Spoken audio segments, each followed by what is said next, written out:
الحمد لله الذي هدانا للإسلام، الذي نزل القرآن هدى للناس وبينات من الهدى والفرقان، ونشهد أن لا إله إلا الله وحده لا شريك له، ونشهد أن سيدنا وسندنا وحبيبنا ومولانا محمدا عبده ورسوله، الذي أرسله الله تعالى بالحق بشيرا ونذيرا، وداعيا إلى الله بإذنه وسراجا منيرا. أما بعد، فأعوذ بالله من الشيطان الرجيم.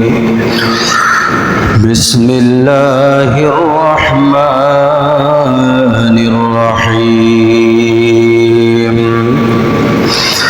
يا أيها الناس اتقوا ربكم، إن زلزلة الساعة شيء عظيم، يوم ترونها تذهل كل مرضعة عما أرضعت، وتضع كل ذات حمل حملها، وترى الناس سكارى وما هم بسكارى، ولكن عذاب الله شديد. وقال رسول الله صلى الله عليه وسلم: الإمام العادل وشاب نشأت في عبادة الله، ورجل قلبه معلق في المساجد، ورجلان تحابان في عبادة الله،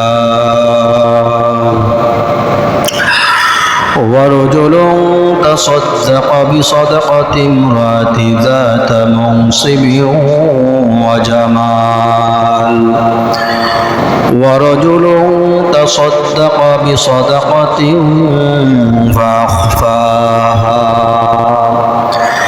ورجل ذكر الله خاليا ففاضت عيناه.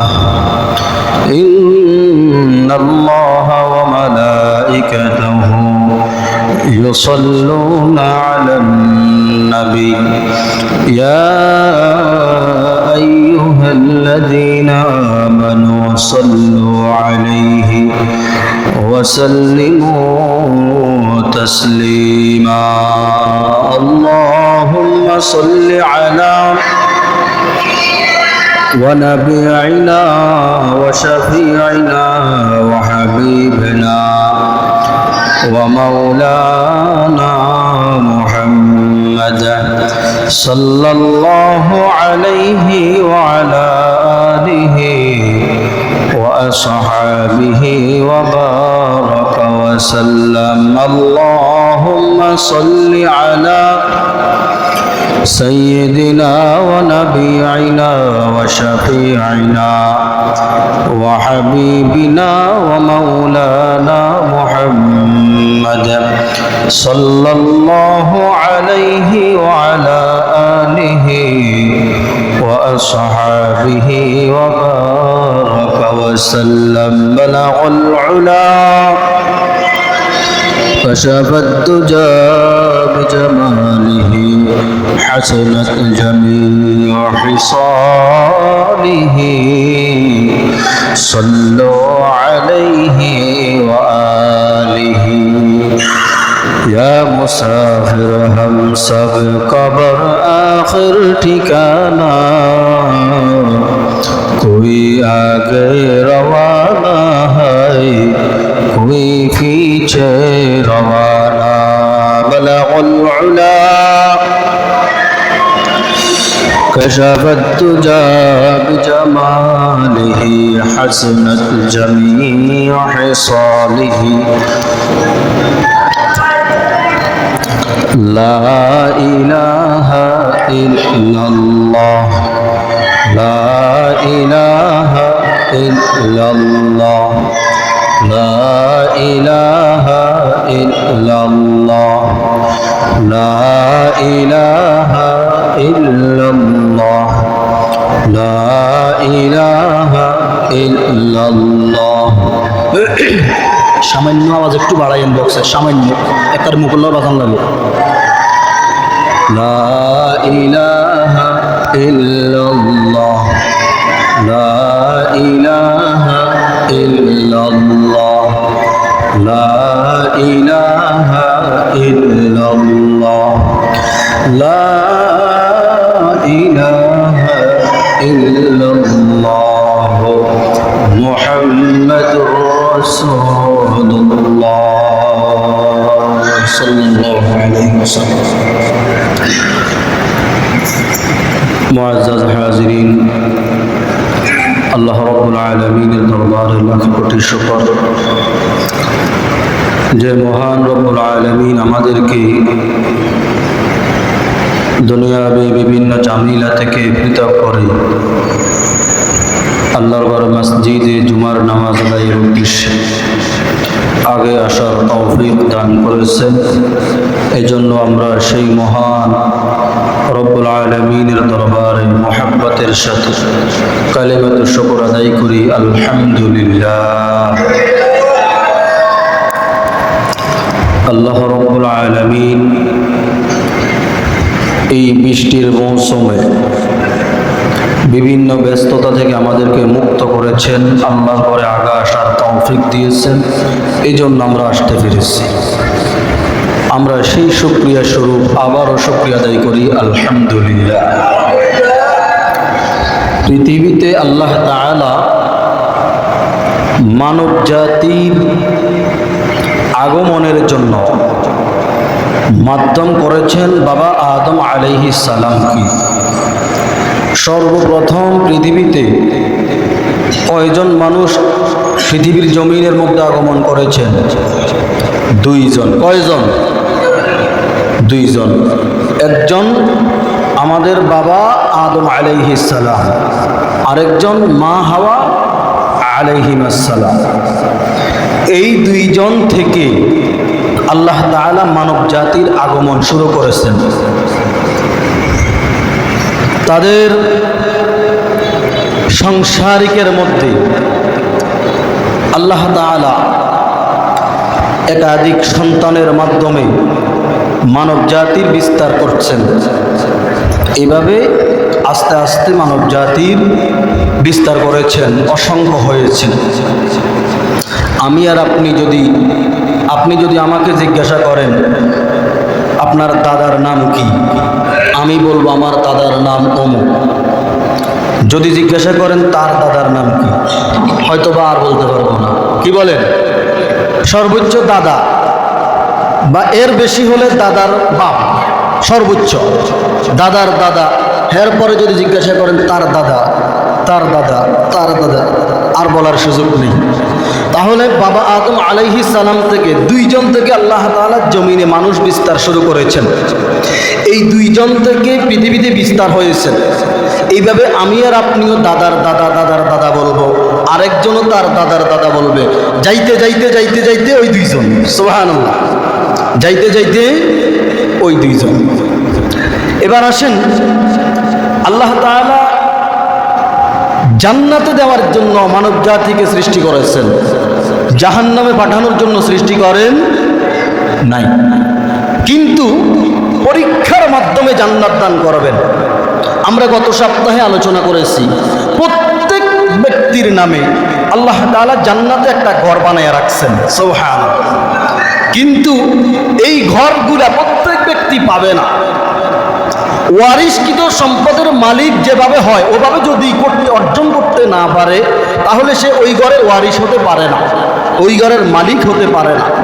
এই জন্য আল্লাহ তাআলা এক একজন পাক্কা ইমানদারকে, এক একজন নেক আমলওয়ালাকে একাধিক জান্নাত দিয়ে দিবেন, সুবহানাল্লাহ। কারণ আল্লাহ তাআলা জান্নাতগুলা মানুষের জন্য বানাইছেন। আবার এই মানুষকে মানুষের অপরাধের কারণে আল্লাহ রাব্বুল আলামিন জাহান্নামে নিক্ষেপ করবেন। তাহলে আমরা বুঝছিলাম পৃথিবীতে আগমনের শুরু হলো 2 জন, এরপরে আস্তে আস্তে এই পর্যায় পর্যন্ত পৃথিবীর শুরু থেকে এখন পর্যন্ত কত মানুষ আল্লাহ তাআলা জমিনে পাঠিয়েছেন, আমি আর আপনি কি বলতে পারবো? পারবো না। আমাদের সমাজের মুসল্লি কয়জন, সমাজের সন্তান কয়জন, ছেলে কয়জন, মেয়ে কয়জন, এ কথা জিজ্ঞাসা করলেও তো আমরা অনেকেই বলতে পারবো না। সারা পৃথিবীর কথা তো অনেক দূরে। এজন্য আল্লাহ তাআলা মানব জাতির আগমন করেছেন নবীর মাধ্যমে, মুসলমানের মাধ্যমে, ইসলামের মাধ্যমে। কিন্তু এই মানব জাতি তাদের অন্যায়ের কারণে, তাদের অহংকারের কারণে তারা গোমরা হইয়া জাহান্নামের আসামি হয়েছে, নাউযুবিল্লাহ। তাহলে শুরু থেকে আজ পর্যন্ত যত মানুষ জমিনের মধ্যে আল্লাহ তাআলা পাঠিয়েছেন, কিয়ামতের আগ পর্যন্ত যত মানুষ পাঠাবেন, কিয়ামতের আগ পর্যন্ত যত মানুষ জমিনের মধ্যে আল্লাহ তাআলা কি পাঠাবেন, শুরু থেকে শেষ পর্যন্ত কিয়ামতের এক মুহূর্ত আগ পর্যন্ত সবাইকে আল্লাহ তাআলা একসাথ করবেন। আল্লাহু আকবার। আল্লাহ তাআলা কি করবেন? একসাথ করবেন। তো একসাথ কোথায় করবেন এ বিষয়েও মুফাসসিরিনদের মধ্যে বিভিন্ন মতামত রয়েছে। কেউ কেউ শাম দেশের কথাও মুফাসসিরিনে কেরাম বলেছেন, যেই দেশগুলোর মধ্যে নবী রাসূলদের বেশি আগমন ঘটেছিল। আবার কেউ কেউ বলেছেন আল্লাহ তাআলা নির্দিষ্ট একটা জায়গা তৈরি করবেন, হাসরের মাঠ তৈরি করবেন। আবার কোনো কোনো মুফাসসিরিনদের মতে যখন আল্লাহ তাআলা কিয়ামতের হুঙ্কার ইসরাফিল আলাইহিস সালামকে ঘোষণা করবেন হুঙ্কার দেওয়ার জন্য, আসমান, জমিন, চন্দ্র, সূর্য, পাহাড়, পর্বত সব কিছু তুলার মতো উঠতে থাকবে। একটা পর্যায়ে আল্লাহ তাআলা বলবেন থামো, এবার শান্ত হও, ঠান্ডা হও। তখন একটা মাঠ হয়ে যাবে। এভাবেও মুফাসসিরিনদের মত রয়েছে, একটা মাঠ হবে। কেউ কেউ বলেন ওই মাঠটা এই জমিনের মধ্যেও হতে পারে। আল্লাহু আকবার। এভাবে মাঠ হওয়ার পরে আল্লাহ তাআলা এবার সবাইকে একসাথ করবেন। যত মানুষ কিয়ামতের ময়দানে, যত মানুষকে আল্লাহ তাআলা একসাথ করবেন, সবাই কিন্তু সেখানে মুসলমান থাকবে না। সেখানে ইহুদি থাকবে, খ্রিস্টান থাকবে, হিন্দু থাকবে, বৌদ্ধ থাকবে। যত মানুষ আল্লাহ তাআলা সৃষ্টি করেছেন প্রত্যেক মানুষ কি কিয়ামতের ময়দানে একসাথ হবে। একসাথ হওয়ার পরে এবার বিচার শুরু। এবার কি শুরু? বিচার শুরু। ইমাম ইবনে কাসির রাহমাতুল্লাহি আলাইহি তিনি বলেন ইয়াকুমুনা 40 ইবনে কাসির রাহমাতুল্লাহ আলাইহি বলেন 40,000 বছর ওই মাঠের মধ্যে দাঁড়িয়ে থাকতে হবে। কয় হাজার বছর? 40,000 বছর সংকীর্ণ জায়গার মধ্যে দাঁড়িয়ে থাকতে হবে। আপনি যে একটু সামনে যাবেন সুযোগ নাই, এদিক যাবেন সুযোগ নাই, একটা পর্যায়ে অপেক্ষা করতে হবে কয় বছর? 40,000 বছর। তারপরে বলেছেন ইয়াকুমুনা 40 ওয়া ইউকদা আনহুম 40 তারপরে বলেছেন 10,000 বছর ধরে সিরিয়াল দাঁড়াবেন। 10,000 কয় হাজার? 10,000 বছর সিরিয়ালে দাঁড়িয়ে থাকবে। আল্লাহ তাআলা বিচার করবেন। আল্লাহ তাআলা কি করবেন? বিচার করবেন। তাহলে আমরা 1 নাম্বার বুঝতে পারলাম, যত ধর্মের লোক আছে প্রত্যেক ধর্মের লোক সেখানে একসাথ হবে। প্রত্যেক ধর্মের লোক সেখানে কি হবে? একসাথ হবে। এ হলো 1 নাম্বার বুঝলাম। 2 নাম্বার, সেখানে একসাথ হওয়ার পরে আগে দৌড়াদৌড়ি করবে। আগে কি করবে? দৌড়াদৌড়ি করবে। সেখানেও শত শত বছর অতিবাহিত হয়ে যাবে। একটা পর্যায়ে স্থির হবে, সংকীর্ণ হয়ে যাবে। দেখবেন অনেক সময় গাড়ি রাস্তা যখন পাকা থাকে তখন অনেক স্পিডে চলে। কি বলেন? যাইতে যাইতে একটা জায়গায় গাড়ি সবগুলো একসাথে হয়ে যায়, তখন দাঁড়ায় যায়। তখন দাঁড়ায় যায় আর সামনে জায়গা থাকে না। এভাবে দৌড়ানোর একটা সময় থাকবে শত শত বছর। দৌড়াইতে চতুর্দিকে একটা বেষ্টন হয়ে যাবে, সবাই একসাথে একটা জায়গায় তখন সংকীর্ণ হয়ে যাবে। ওই সংকীর্ণ জায়গার মধ্যে 40,000 বছর একাধারে দাঁড়িয়ে থাকতে হবে। আল্লাহু আকবার। আল্লাহ তাআলা যখন এভাবে অপেক্ষা করবে মানুষ, কখন আল্লাহ তাআলার সংবাদ আসবে বিচার শুরু করা, সংবাদ আসার পর থেকে বিচার সম্পূর্ণ হওয়া পর্যন্ত আবার 10,000 বছর ওখানে অপেক্ষা করতে হবে। এভাবে সবাইকে একসাথ করবেন। একসাথ করার পরে আল্লাহ তাআলা এখান থেকে ভাগ করবেন। এখান থেকে কি করবেন? ভাগ করবেন, আলাদা আলাদা করবেন। এজন্য কোরআনুল কারীমের মধ্যে আল্লাহ তাআলা কিয়ামত সম্পর্কে অনেক আয়াত নাজিল করেছেন, সেই দিনের সম্পর্কে, যেই দিন মানুষ নিজেকে নিজে নিয়ে ব্যস্ত থাকবে, নবীরা পর্যন্ত ইয়ানাফসি করতে থাকবে। সেই দিনের ব্যাপারে রাসূল পাক সাল্লাল্লাহু আলাইহি ওয়াসাল্লাম প্রতিনিয়ত সাহাবায়ে কেরামকে সতর্ক করতেন, দুনিয়াতে আজকে আমার বলো, আমার সন্তান, আমার বাড়ি, আমার গাড়ি, আমার এটা, আমার সেটা, সেখানে দুনিয়ার কোনো কিছু আমার থাকবে না। শুধু একমাত্র সন্তান, মা সন্তানকে পরিচয় দিবে না, সন্তান মাকে পরিচয় দিবে না, বাবা সন্তানকে দিবে না, ভাই ভাইকে দিবে না, চাচা, দাদা, নানা, অন্যান্য সম্পর্কিত লোক তো অনেক দূরে, একেবারে নিকটতম ব্যক্তি যারা থাকবে তারাও সেখানে পরিচয় দিবে না। মা বলবে দুনিয়াতে আমার কোনো সন্তান ছিল না, বাবা বলবে আমার কোনো সন্তান ছিল না, ভাই বলবে আমার কোনো ভাই ছিল না। এমন করুণ পরিস্থিতির মধ্যে সবাই হাহাকারিতার মধ্যে পড়বে। আল্লাহ তাআলা কোরআনুল কারীমের সূরা হজ্জের শুরুতেই আলোচনা করলেন কিয়ামতের সম্পর্কে। ইয়া আইয়ুহান নাসু তাকু রাব্বাকুম ইন্না যালজালাতাস সাআতি শাইউন আযীম। আল্লাহু আকবার। আল্লাহ রাব্বুল আলামিন কিয়ামত সম্পর্কে আলোচনা করলেন। ইয়া আইয়ুহান নাস, হে দুনিয়ার মানুষ, ইত্তাকু রাব্বাকুম, তোমরা তোমাদের রবকে ভয় করো। কাকে? ইয়া আইয়ুহান নাস ইত্তাকু রাব্বাকুম ইন্না যালজালাতাস সাআতি শাইউন আযীম। এবং সেই দিন সম্পর্কে, কিয়ামতের দিনের কম্পন সম্পর্কে তোমরা সতর্ক হও, যেই দিনের ভয়াবহতা তোমাদেরকে একেবারে আতঙ্ক করে ফেলবে। কিভাবে আতঙ্ক হবে আল্লাহ তাআলা পরের আয়াতের মধ্যে আলোচনা করেন। ইয়াউমা তারাউনাহা তাযহালু কুল্লু মুরদিআতিন আম্মা আরদাআত ওয়া তাযউ কুল্লু যাতি হামলিন হামলাহা ওয়া তারান নাসা সুকারা ওয়া মা হুম বিসুকারা ওয়ালাকিন্না আযাবাল্লাহি শাদীদ। আল্লাহু আকবার। আল্লাহ রাব্বুল আলামিন বলেন, ইয়াউমা তারাউনাহা তাযহালু কুল্লু মুরদিআত, প্রত্যেক মা তার দুধ পান করানোওয়ালা সন্তানকে সেই দিন ভুলে যাবে। সেই দিন কোন দিন? কিয়ামতের দিন। কোন দিন? কিয়ামতের দিন। ইয়াউমা তারাউনাহা তাযহালু কুল্লু মুরদিআতিন আম্মা আরদাআত, তার যেই সন্তানকে সে জমিনের মধ্যে দুধ পান করিয়েছিল, লালন পালন করিয়েছিল, ওই দুধ পান করানোওয়ালা সন্তানকে সেই দিন কি যাবে? ভুলে যাবে। আম্মা আরদাআত ওয়া তাযউ কুল্লু যাতি হামলিন হামলাহা, কিয়ামত যখন সংঘটিত হবে, কিছু মানুষ গর্ভবতী অবস্থায় থাকবে। সেখানে কিয়ামতের ময়দানে এই কম্পন এবং আওয়াজ শুনে তারা সেখানে গর্ভপাত করে ফেলবে। কি করবে? তারা সন্তান প্রসব করে ফেলবে। আল্লাহ তাআলা আলোচনা করলেন, ওয়া তাযউ কুল্লু যাতি হামলিন হামলাহা ওয়া তারান নাসা সুকারা, সেখানে মানুষগুলো মাতাল থাকবে। কি থাকবে? মদ খাইলে অনেক মানুষ মাতাল হয়ে যায়, তার হুঁশ ঠিক থাকে না। সেখানে মানুষগুলো কিয়ামতের কম্পন দেখে, কিয়ামতের ভয়াবহতার অবস্থা দেখে একেবারে মাতাল থাকবে, পাগলের মতো হয়ে যাবে। ওয়া তাযউ কুল্লু যাতি হামলিন হামলাহা ওয়া তারান নাসা সুকারা ওয়া মা হুম বিসুকারা। আল্লাহ বলেন, অথচ তারা মাতাল নয়। তারা কি নয়? মাতাল নয়। সেখানে এই পরিস্থিতি দেখে সবাই মাতাল হয়ে যাবে, সবাই হুঁশ হারায় ফেলবে। ওমা হুম বিসুকারা ওয়ালাকিন আযাবাল্লাহি শাদীদ, আল্লাহর আযাব বড় কঠিন। আল্লাহর আযাব দেখে সবাই সেদিন হুঁশ হারায় ফেলবে। আল্লাহু আকবার।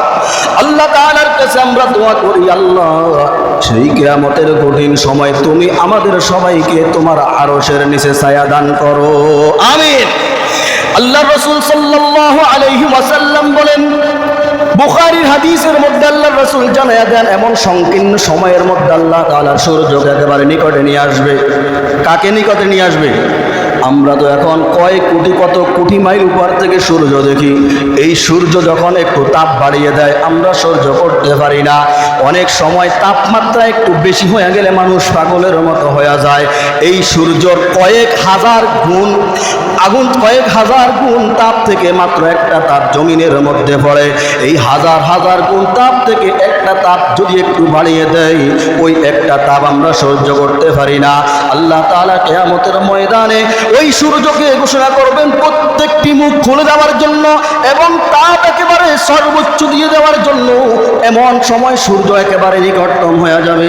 আল্লাহর রাসূল বলেন, ওই সংকীর্ণ জায়গার মধ্যে মানুষ তাদের আমল অনুযায়ী গামের মধ্যে হাবুডুবু গাবে। নাউজুবিল্লাহ বলেন। আল্লাহর রাসূল বলেন, কাহারো গাম তার হাঁটু টাকটুকরা পর্যন্ত হয়ে যাবে, আবার কাহারো গাম তাদের গিরা পর্যন্ত হয়ে যাবে, কাহারো গাম কোমর পর্যন্ত হবে, কাহারো গাম গলা পর্যন্ত হবে, কাহারো গাম নাক পর্যন্ত হবে। আল্লাহ রাসূল বলেন, মানুষ এই সূর্যের তাপে এবং ঘামের মধ্যে তাদের সারাটা শরীর এইভাবে টপ টপ টপ টপ করে জ্বলতে থাকবে। নাউজুবিল্লাহ বলেন। যেভাবে পানি ভাতের জন্য পানি যখন আগুনের মধ্যে দেওয়া হয়, চাল দেওয়ার পরে কিছুক্ষণ পরে ভাত হবে হবে ভাব, এবং সময় পানিগুলো এইভাবে টপ টপ টপ টপ করে।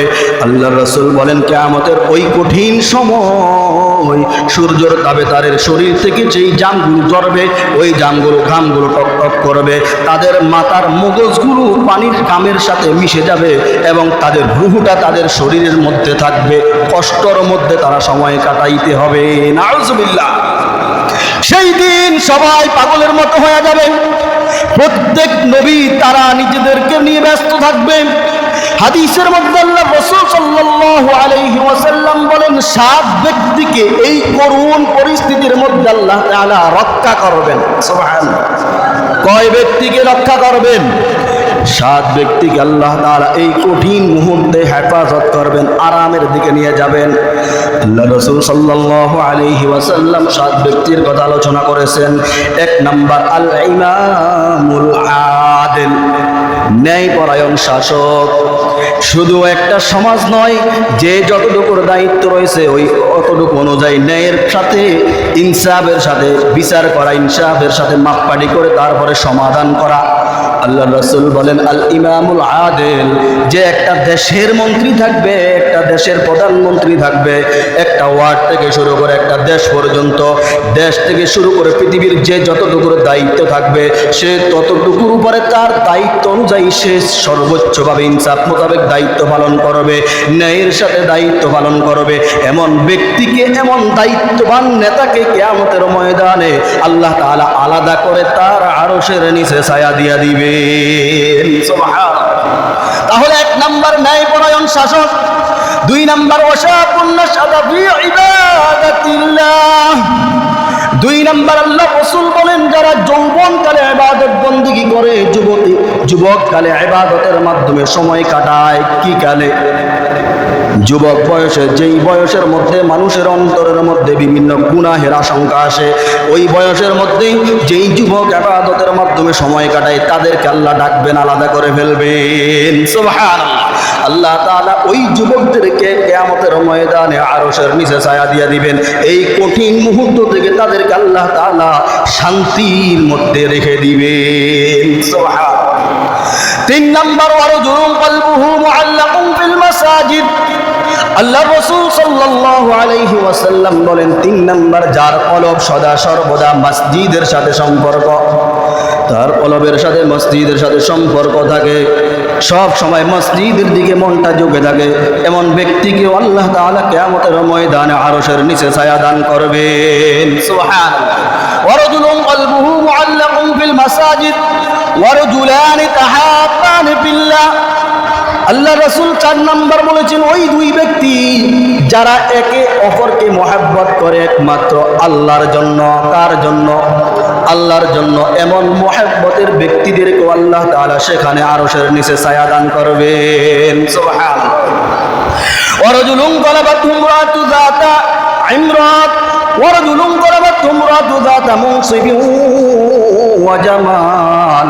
5 নাম্বার আল্লাহর রাসূল সাল্লাল্লাহু আলাইহি ওয়াসাল্লাম বলেছেন ওই সময় আল্লাহ তাআলা এমন ব্যক্তিদেরকেও আরশের নিচে ছায়া দান করবে যারা জমিনের মধ্যে সুন্দরী নারীর প্রলোভন দেখার পরও, সুন্দরী নারীর আহ্বান দেখার পরও সেখান থেকে ফিরে আসে আর বলে ইন্নী আখাফুল্লাহ রব্বুল আলামিন, আমি বিশ্বজগতের মালিক আল্লাহ রব্বুল আলামিনকে ভয় করি। সুবহানাল্লাহ। অর্থাৎ গুনাহের সুযোগ পাওয়ার পরও সেখান থেকে চলে আসছে, কোনো নারীর কুপ্রস্তাবে পড়ে, কোনো নারীর প্রলোভনের মধ্যে পড়ে, নারীর আহ্বানের মধ্যে পড়ে, সেখান থেকে ফিরে আসে আর বলে ইন্নী আখাফুল্লাহ, আমি আমার পালনকর্তা আল্লাহ তাআলাকে ভয় করি। সুবহানাল্লাহ বলেন। এমন ব্যক্তিকেও আল্লাহ রব্বুল আলামিন আরশের নিচে ছায়া দান করবেন। সুবহানাল্লাহ। তাহলে কয় নম্বর হয়েছে? 5 নাম্বার। এবার আসেন 6 নাম্বার। ওয়ারাজুলুন তাসাদদাকা বিসাদাকাতিন ফাআখফাহা। আল্লাহর রাসূল 6 নাম্বার বলেছেন যারা গোপনে দান করে।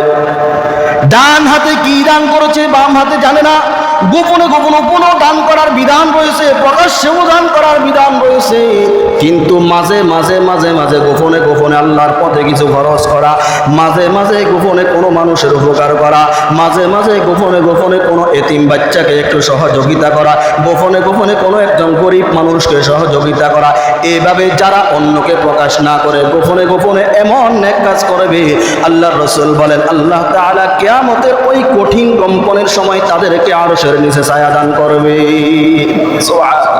কয় নাম্বার হয়েছে? 6 নাম্বার। 7 নাম্বার ওয়ারাজুলুন যাকারুল্লাহ খালিয়া। আল্লাহর রাসূল বলেন যার কলবের মধ্যে সদা সর্বদা আল্লাহর স্মরণ থাকে। আল্লাহর স্মরণ কিভাবে করবেন এটা নিয়েও মুফাসসিরিনদের মধ্যে, উলামায়ে কেরামদের মধ্যে বিভিন্ন সময় বিভিন্ন মতামত দেখা যায়। অর্থাৎ আল্লাহর প্রত্যেকটা বিধানের দিকে নজর রাখা, চলাফেরার মাঝে সব সময় আল্লাহর জিকির করা, কলব পরিষ্কার করা। আল্লাহর রাসূল বলেন যার কলবের মধ্যে সব সময় আল্লাহর স্মরণ থাকে, আল্লাহ তাআলা এমন ব্যক্তি এবং যার কলবের মধ্যে আল্লাহর স্মরণের কারণে সে চোখ দিয়ে অশ্রু বের করে, চোখ দিয়ে জমিনের মধ্যে পানি বের করে, এমন ব্যক্তিকেও আল্লাহ তাআলা কিয়ামতের ময়দানে আরশের নিচে ছায়া দান করবে। সুবহানাল্লাহ। তাহলে কয়জন হয়েছে? 7 জন হয়েছে। এই 7 ধরনের ব্যক্তিকে কিয়ামতের এই কঠিন কম্পনের সময় আল্লাহ তাআলা আরশের নিচে ছায়া দান করবেন। এছাড়া সবাই ইয়া নাফসির মধ্যে থাকবে, শত শত বছর অতিবাহিত হয়ে যাবে। এই জন্য এই 7 ধরনের আমল যেন আমরা করতে পারি। এই 7টা গুণওয়ালা ব্যক্তিকে, এই 7টা গুণ একজনের মধ্যে থাকবে, এই 7টা গুণ 7 জনের মধ্যে থাকবে। এই গুণগুলোর উপরে অটল থেকে যদি জীবন যাপন করতে পারি, কিয়ামতের কঠিন ভয়াবহতার সময় আল্লাহ তাআলা আপনাকে আমাকে রক্ষা করবেন। সুবহানাল্লাহ বলেন। তাহলে 7 ধরনের ব্যক্তি কারা? 1 নাম্বার ন্যায়পরায়ণ শাসক, ন্যায়পরায়ণ শাসক। 2 নাম্বার যৌবনকালের ইবাদত। 3 নাম্বার মসজিদের সাথে কলবকে লেগে রাখা।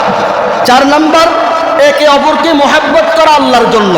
5 নাম্বার কোন নারীর প্রলোভনের মধ্যে পড়লে, নারীর কুপ্রস্তাবের মধ্যে পড়লে সেখান থেকে আল্লাহর ভয়ে ফিরে আসা। 6 নাম্বার গোপনে গোপনে দান করা, গোপনে গোপনে কোনো গরিবের উপকার করা, গোপনে গোপনে কোনো এতিমের মাথায় হাত বুলিয়ে দেওয়া, এমন নেক কাজ আল্লাহর জন্য করা। 6 নাম্বার। তারপর 7 নাম্বার কলবকে সবসময় আল্লাহর স্মরণের মধ্যে রাখা এবং সবসময় আল্লাহর ভয়ে চোখ দিয়ে পানি বের হওয়া। এমন 7 ধরনের ব্যক্তিকে আল্লাহ রাব্বুল আলামিন কিয়ামতের কঠিন মুহূর্তে আল্লাহর আরশের নিচে ছায়া দান করবেন। সুবহানাল্লাহ। আল্লাহ তাআলা এই 7 ধরনের আমলের অন্তর্ভুক্ত যেন আমরা হতে পারি। অনেকের প্রশ্ন আসতে পারে আমাদের দেশে অনেক ধরনের অপরাধ আছে, এই 7 ধরনের ব্যক্তির মধ্যে তো ওই অপরাধগুলোর কথা নাই। আহা, এখানে এখানে অনেক কিছু বুঝার রয়েছে। যার কলব মসজিদের সাথে, যার কলবের সাথে আল্লাহর সাথে স্মরণ, যে ন্যায় পরায়ণ হয়, এগুলো যার ভিতরে থাকবে, সে এগুলো ঠিক থাকলে বাকি অপরাধ করার কোনো কি নাই, কোনো সম্ভাবনাই থাকবে না। অন্যান্য যে গাঁজা, মদ, ইয়াবা, বিভিন্ন অশ্লীলতা, অনেক অন্যায়ের কথা এখন আমরা দেখতেছি, শুনতেছি, ওই ধরনের অন্যায় তো এগুলো যারা এই গুণগুলো যাদের মধ্যে থাকবে তারা অন্যান্য অন্যায় সামাও দেখবে না। সুবহানাল্লাহ। আল্লাহ তাআলা এই 7টা গুণ নিয়ে আমরা যেন কিয়ামতের ময়দানে হাজির হতে পারি, আল্লাহ আমাদেরকে তৌফিক দান করুন। সকল বলুন আমিন।